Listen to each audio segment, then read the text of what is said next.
Ce témoignage sera un peu différent des autres. D'habitude, je vous raconte un événement particulier, mais cette fois, il s'agira de plusieurs éléments qui me font penser, une fois mis ensemble, qu'il y a quelque chose d'étrange chez moi. Je vais vous raconter tout cela dans l'ordre du moins bizarre au plus inexplicable, en essayant de ne pas trop m'attarder sur les éléments les moins intéressants. Si les sensations étranges et autres objets qui bougent ne vous intéressent pas, je vous propose de passer directement à ce moment de la vidéo. Bien, je vais commencer par le moins concret.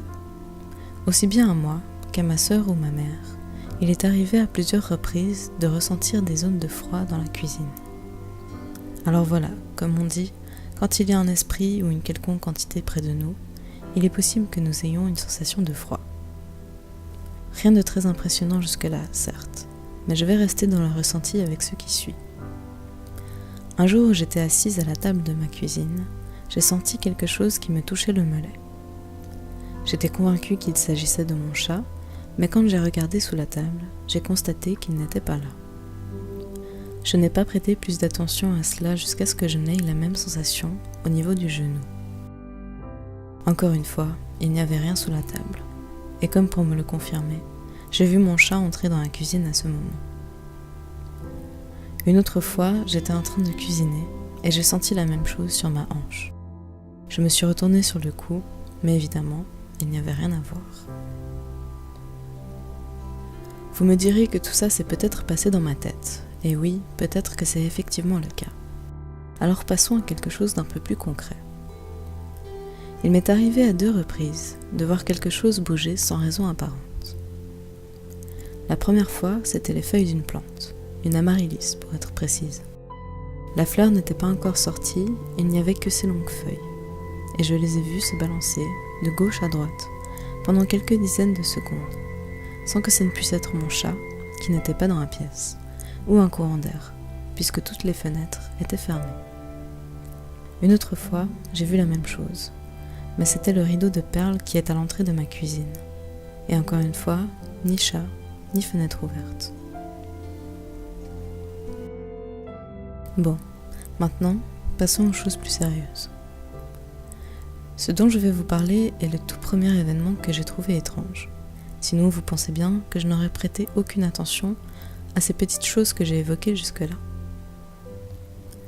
Un jour où j'étais seule chez moi, je m'étais installée sur mon canapé au salon pour faire je ne sais plus trop quoi, et j'ai entendu quelque chose tomber dans la cuisine.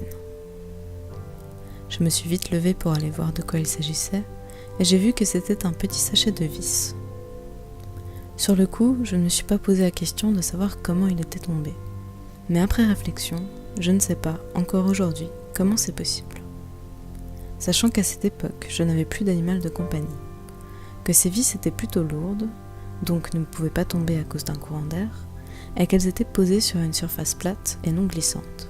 Je ne m'explique pas comment ce sachet a pu tomber. Il y a encore 3 choses dont j'aimerais vous faire part, et celles-ci sont arrivées très récemment. Le premier de ces événements est tout bête. Une fois où un ami était chez moi durant la nuit, nous sommes allés sur mon balcon, et en fermant la porte derrière moi, j'ai vu passer une petite ombre dans mon dos. Je pensais que c'était mon chat, mais il n'était pas sur le balcon, et n'aurait pas eu le temps de rentrer entre le moment où je l'ai aperçu et où j'ai fermé la porte. J'ai demandé à mon ami s'il avait vu passer quelque chose, et lui n'a rien vu, ni le chat, ni l'ombre. Ce n'est pas grand-chose, certes. Alors voici ce qui m'est arrivé de plus étrange, et encore une fois, cet ami était présent. Il était environ 1h du matin, et nous étions dans ma chambre. Il a ouvert la porte pour que nous allions sur le balcon, et au moment où nous allions sortir, nous avons entendu du bruit, et quelqu'un qui parlait dans le couloir. Sur le coup, on a pensé que c'était ma mère qui parlait à mon chien. Alors il a refermé la porte 2 ou 3 minutes, pour ne pas qu'elle voie que nous étions encore réveillés. Nous nous sommes finalement installés sur le balcon, et c'est à ce moment que nous avons réalisé que ce ne pouvait pas être ma mère que nous avions entendue. Je m'explique.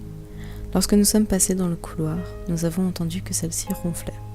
Elle dormait donc profondément. On a alors pensé que c'était ma sœur, mais la porte de sa chambre fait un bruit infernal quand on l'ouvre ou la ferme. Alors on l'aurait entendu. Le pire, c'est qu'après réflexion, ce n'était la voix d'aucune d'elles. Et les bruits à côté ne venaient pas de mon chien ou de mon chat, car tous les deux dormaient également. On a eu beau réfléchir longuement à la question, aucun de nous n'a trouvé d'explication à cette voix. Pour finir, il y a un dernier événement que je voudrais ajouter à cette liste. Ça m'est arrivé quelque temps après que nous ayons entendu cette voix. J'étais en train de rêver.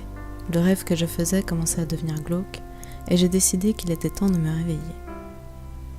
Au moment où j'ai ouvert les yeux, j'ai eu la peur de ma vie. J'ai vu une personne agenouillée à côté de mon lit.